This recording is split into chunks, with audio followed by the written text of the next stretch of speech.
एक बहुत गरीब आदमी था। उसने एक बंजर जमीन देखी। वह जितना भी थोड़ा बहुत धन बचा सकता था उसने बचाया और वह जमीन खरीद ली। उसने उस जमीन में खूब कड़ी मेहनत की। उसने फसलें बोई और काटी और उस बंजर जमीन को एक बहुत ही सुंदर खेत में बदल दिया। आखिरकार जमीन हर मौसम में खूब अच्छी फसल देने लगी।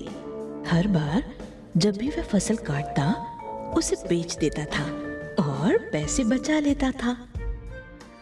इस तरह उसने काफी पैसे जमा कर लिए। कुछ सालों बाद वह बहुत धनी हो गया।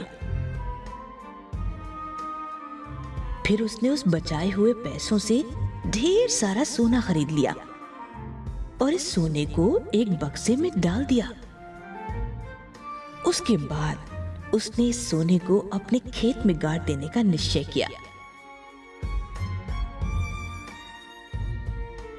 जब वह बहुत बूढ़ा हो गया तो एक दिन उसने अपने बच्चों को अपने बिस्तर के पास बुलाया और कहा, तुम लोग अगर अपने खेत में काम करोगे तो तुम लोग उम्मीद से अधिक धनी बन जाओगे।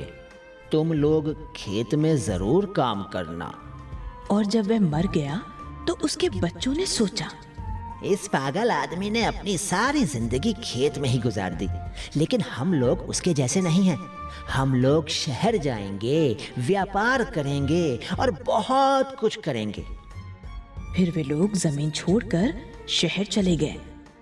वहां उन्होंने कुछ कमाने की बहुत कोशिश की, पर वे गरीब के गरीब ही रह गए।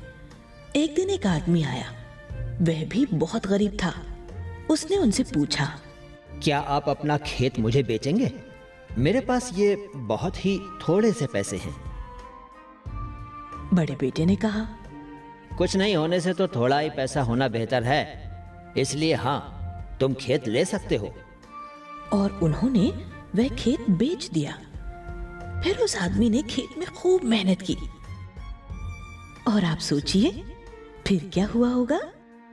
एक दिन जब वह खेत जोत रहा था तो उसे वह सोने से भरा बक्सा मिल गया। हमारे अंदर भी ऐसा ही एक खेत है। हो सकता है हमने उस पर ध्यान नहीं दिया हो, पर एक खेत है। उस खेत में एक जमीन है और उस जमीन में वह खजाना गड़ा हुआ है।